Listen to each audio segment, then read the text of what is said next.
Celoteh Citizen.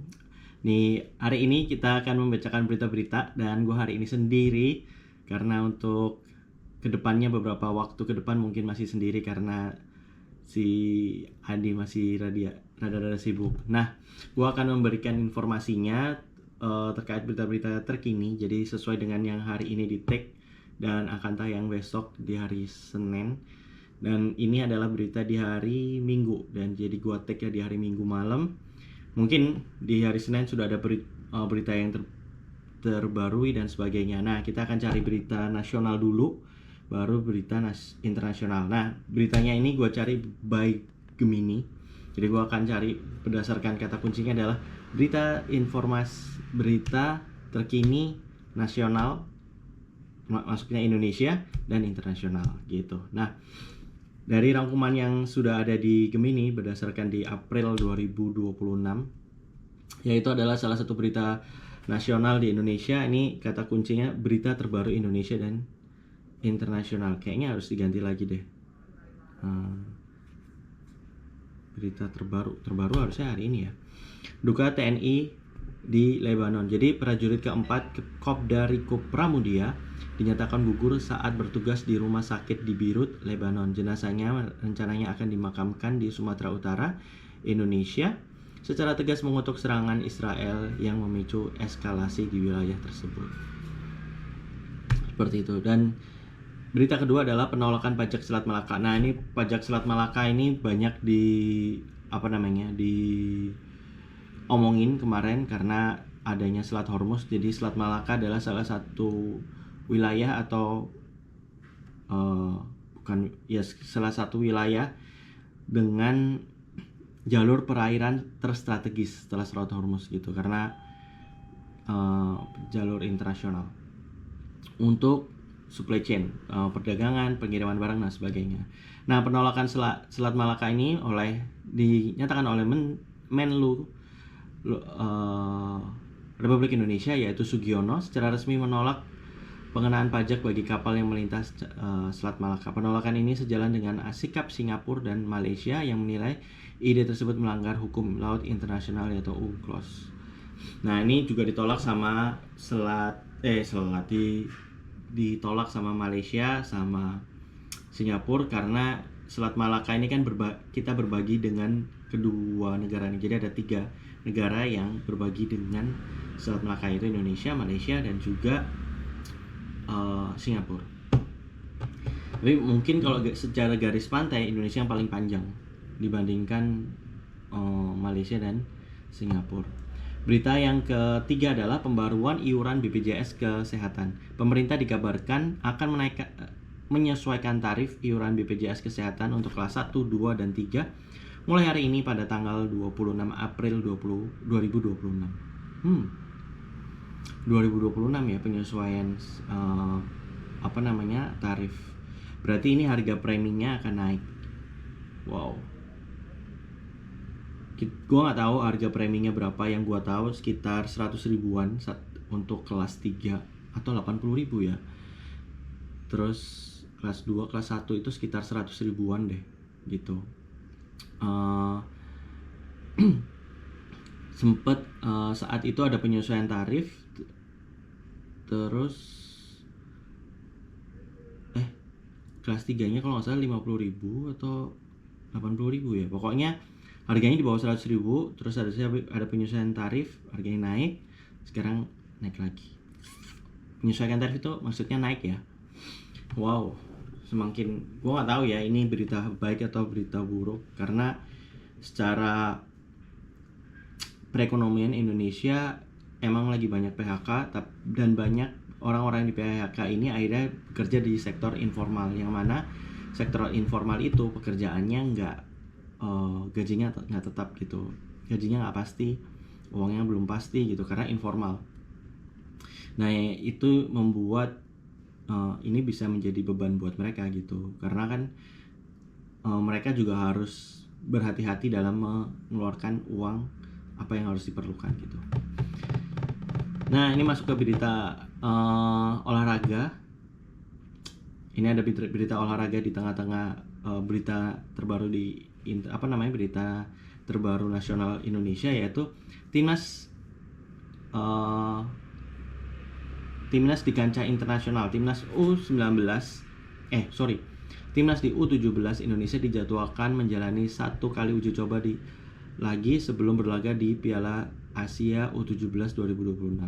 Sementara itu, tim Thomas Cup Indonesia bersiap menghadapi Thailand pada siang hari ini. Nah, ini gua nggak tahu nih, ini beritanya timnasnya itu timnas apa ini? Kalau menjalani Piala Asia Thailand kayaknya timnas futsal ya, bukan timnas sepak bola. Terus abis gitu berita selanjutnya adalah keamanan nasional, yaitu seorang agen KKB, anak buah Turnus Enumbi, berhasil ditangkap oleh aparat keamanan di Timika. Nah, ini berita di Timika. Kayaknya kita doakan semoga cepat reda pemberontakan ini, jangan sampai ada. Sebetulnya semuanya itu menurut gua ya harus ada dialog gitu antara pemerintah dan pemberontak kayak gini, karena kita belajar dari kasus yang ada di Aceh, di GAM. Waktu ada GAM, semuanya itu berhasil lunak, berhasil selesai, hilang pemberontakannya itu karena adanya komunikasi, adanya dialog gitu. Tapi semoga dengan adanya dialog itu bisa berjalan dengan lancar. Tapi gue nggak tahu aslinya seperti apa yang menyebabkan mereka melakukan pemberontakan dan sebagainya gitu. Karena zamannya era Pak Jokowi itu juga sudah ada pemberontakan itu gitu. Cuman mungkin kenapa nggak ada dialognya, itu yang gue nggak tahu. Kita masuk ke berita internasional, yaitu berita konflik di Timur Tengah. Ini sudah cukup lama, dari tadinya kayaknya cuma 3-4 hari, ternyata berlanjut sampai sekarang. Yaitu salah satunya macam-macam, ada situasi Iran, ada situasi di Palestina. Yaitu ini yang konflik Timur Tengah. Hasil dari pencarian Gemini adalah ketegangan meningkat setelah muncul laporan pelanggaran gencatan senjata oleh Israel. Selain itu, 8 negara Islam mengecam pengibaran bendera Israel di kompleks Al-Aqsa dan menyerukan tindakan tegas dari dunia internasional. Gue nggak tahu apa yang harus kita lakukan ya untuk ini masalah Israel ini ya. Dia kayaknya nggak peduli dengan apa yang ada di dunia, katakan gitu, ya udah seenaknya sendiri aja gitu. Dan dunia juga kayaknya nggak mau rame-rame untuk menghancurkan Israel gitu, tapi semuanya bersifat diplomasi gitu. Dan ini nggak tahu ya, apakah dengan misalnya hilangnya Israel itu berarti dunia kiamat, ini never know. Tapi gue belum nonton, tapi gue ngeliat headline-nya bahwa siklus 100 tahun,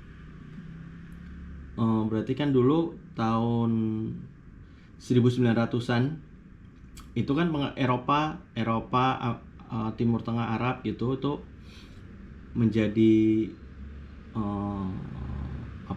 jadi pusat peradaban gitu ya, maksudnya yang rules the world gitu.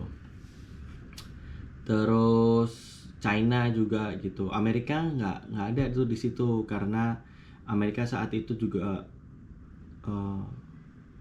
sebelum Perang Dunia Pertama dan Kedua pun Amerika juga belum jadi sebagai kekuatan utama, karena kan orang-orang Amerika pada dasarnya bukan orang kulit putih yang ada saat ini, yang ada di Amerika gitu. Mereka kan orang Eropa yang mencari kebebasan dari yang ada di Eropa gitu. Nah, dengan adanya setelah mereka pindah, mereka punya ini, terus habis itu Perang Dunia Pertama, Perang Dunia Kedua, mereka berhasil menjadi penguasa dunia. Nah, saat ini kalau dari analisanya, tapi gue belum nonton semuanya ya, dari Profesor Jiang itu, bahwa tatanan dunia itu akan berubah gitu, dan salah satunya Indonesia dan China. Cuman gue nggak tahu Indonesia apakah akan bisa ini, karena menurut gue untuk menjadi negara maju, Indonesia masih perlu beberapa langkah ke depan gitu. Prosesnya masih panjang gitu. Dari transportasi umum aja, terus habis gitu dari cara masyarakatnya, warganya berperilaku. Paling gampang lihat aja di jalan atau ketika kita antri dan sebagainya.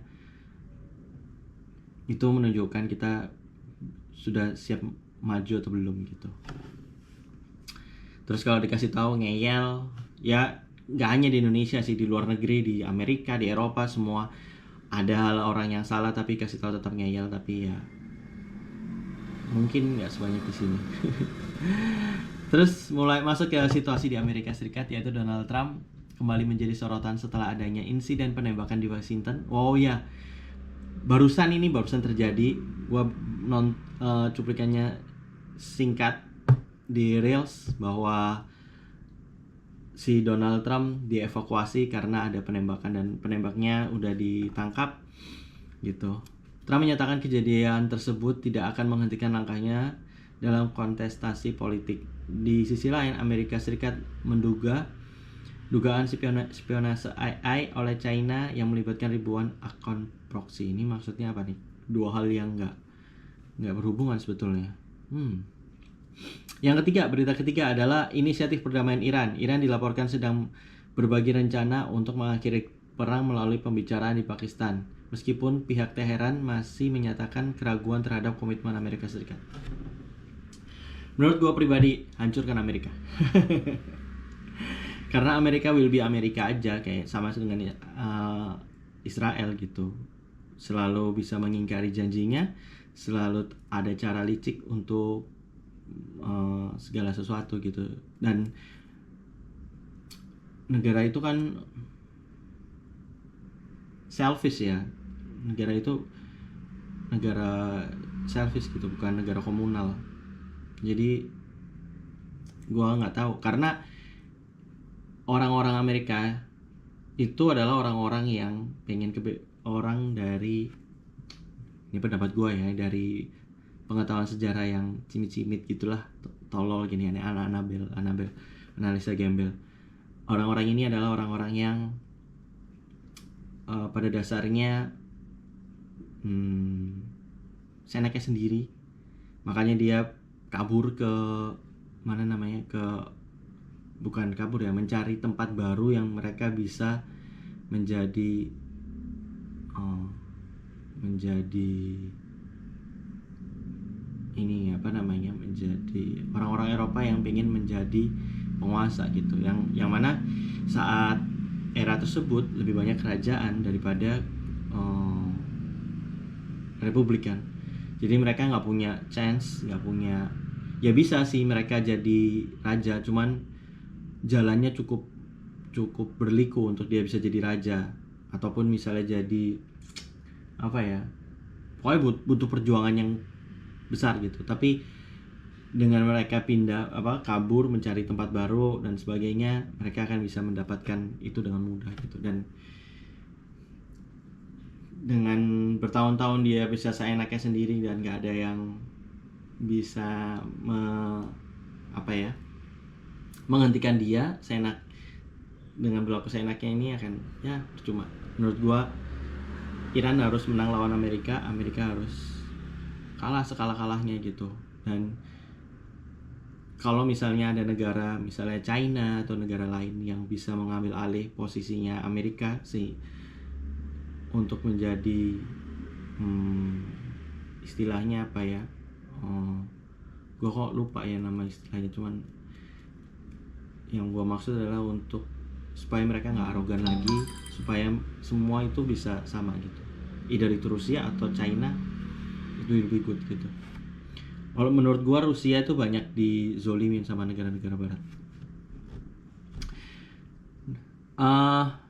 Yang keempat adalah spionase dan kriminal internasional. Seorang WNI yang menjadi buron kasus love scam dan diburu oleh otoritas Amerika Serikat berhasil ditangkap di Thailand. Wow. ini kita bisa lihat.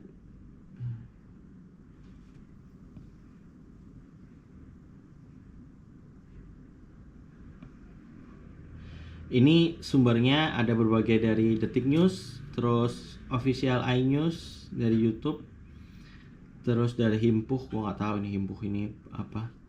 Terus ada Sindo News Internasional, terus ada Official iNews untuk YouTube yang Trump soal penembakan, terus Kompas.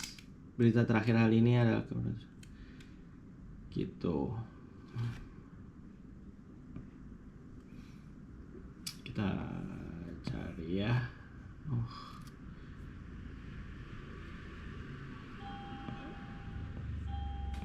Oke. Iya. Kita lanjutkan dalam berita olahraga.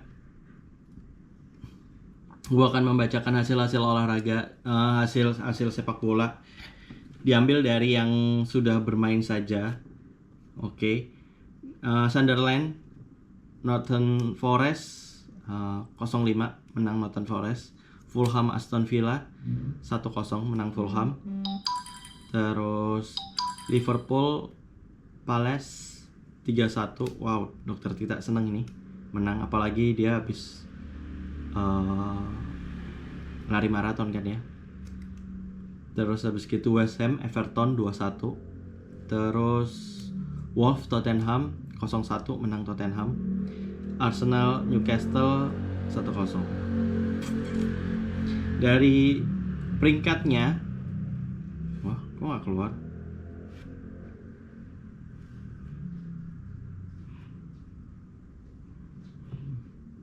Bentar ya. Skornya kok menghilang dia.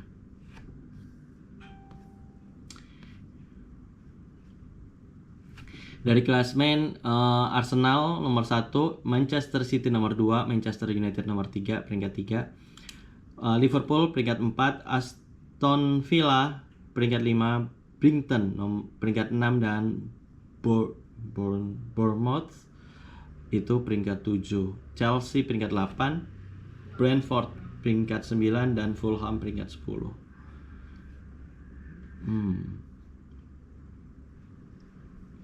Akhirnya Arsenal menang lagi.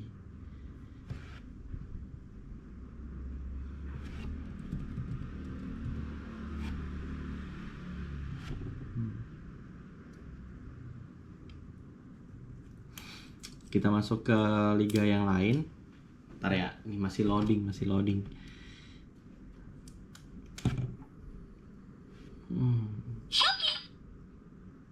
Ini jadwal hasil pertandingan.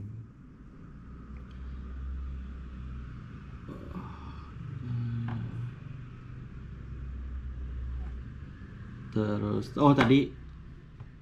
ini pertandingan, tapi ini di babak ke-34. Maksudnya pertandingan match ke-34.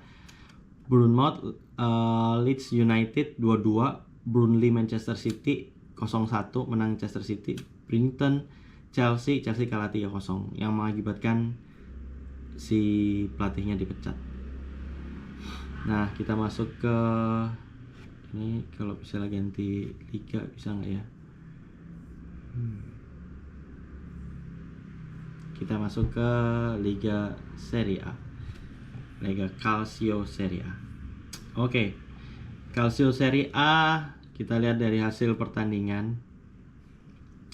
Hasil pertandingan di pertandingan match ke-34, Fiorentina Sassuolo 0-0, Verona Lecce 0-0, Bologna AS Roma 0-2 menang AS Roma, Parma Pisa 1-0, Napoli Cremonese 4-0. Sisanya masih belum main hari ini. Ada AC Milan lawan Juventus. Terus abis gitu Cagliari Atalanta, Lazio Udinese. Ini kalau misalnya kita lihat dari hasil pertandingan, jadwal pertandingan, klasmen. Di klasmen Inter dengan 78 poin, Napoli dengan 69 poin di peringkat kedua, peringkat ketiga ada AC Milan 66 poin, Juventus 63 poin, terus AS Roma 61 poin, dan Como saat ini sedang bertanding kayaknya lawan Genoa, saat masih 0-0 dengan 59 poin. Oke, berarti kalau misalnya ini bukan hasil ringkasan peluang, ini gua buka dari ini ya. Ini ini kalau misalnya dimain di kandangnya AC Milan. Kalau misalnya Juventus bisa menang di kandangnya AC Milan, gokil. Dan ini akan pertama kali Allegri enggak deng, ini berarti ya bukan. Ini karena dia kandang sendiri ya. Juve dijamu sama Allegri di kandang Milan. Ya, itulah.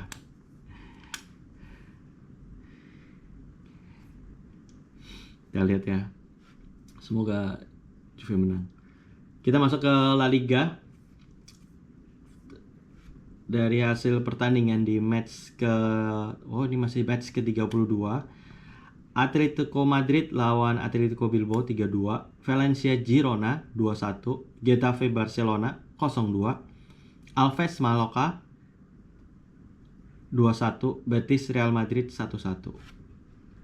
Jadwal pertandingannya masih ada tersisa adalah Ovidio Elche, Osasuna Sevilla, Villarreal Celta Vigo, dan Espanyol Levante. Ini belum main, jadi mungkin jam 9, jam 10 ini karena take-nya masih jam 8 gue. Jam 8. Barcelona memimpin puncak klasemen dengan 85 poin dan kayaknya cukup susah terkejar kalau misalnya tinggal berapa pertandingan ini. Ini kan 38 tinggal 8. Ya lumayan susah terkejar. Berarti kan tinggal 5 pertandingan. 5 kali 3 15. 89.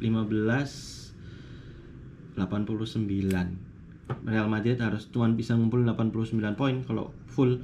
Sedangkan kalau ini Barcelona menang 2 kali aja udah juara pasti. Udah pasti juara. Terus ada Villarreal di peringkat ke-3, Atletico Madrid peringkat ke-4. Ini kejutan banget, Villarreal akhirnya bisa bangkit. Terus Betis peringkat ke-5, Getafe peringkat ke-6, Celta Vigo peringkat ke-7, dan Real Sociedad peringkat ke-8. Oke, gitu aja. Ini berita bolanya. Dan selesai ini nanti di bulan Mei, sekarang bulan April akhir, minggu-minggu terakhir, minggu depan sudah masuk ke bulan Mei, berarti tinggal 4-5 pertandingan lagi. Terus habis gitu akan ada Piala Dunia. Gua nggak tahu nih Piala Dunia di 3 negara ini di benua Amerika ini akan bisa terselenggara dengan baik atau enggak dengan adanya banyak konflik seperti ini dan belum ada ketidakjelasan apakah Iran tetap masuk main atau enggak dan siapa penggantinya, kita juga nggak tahu. Begitu. Oke, jangan lupa like, comment, subscribe channel ini. Jangan lupa share ke teman-teman kalian. Terus gue akan menyantumkan Rexona ini. Kalian bisa beli Rexona di produk sini, ada di, kalau kalian nonton berarti ada di kanan bawah. Ya sini, berarti sini. Sini. Kan sini. Ya, sini gue. Ada di situ. Pokoknya di sini lah. Jangan lupa like, comment, subscribe, dan share ke teman-teman kalian. Kalau kalian suka berita-berita ini, jangan lupa ikutin terus. Gua semoga bisa rutin seminggu sekali. Sampai ketemu di minggu-minggu berikutnya. Bye-bye.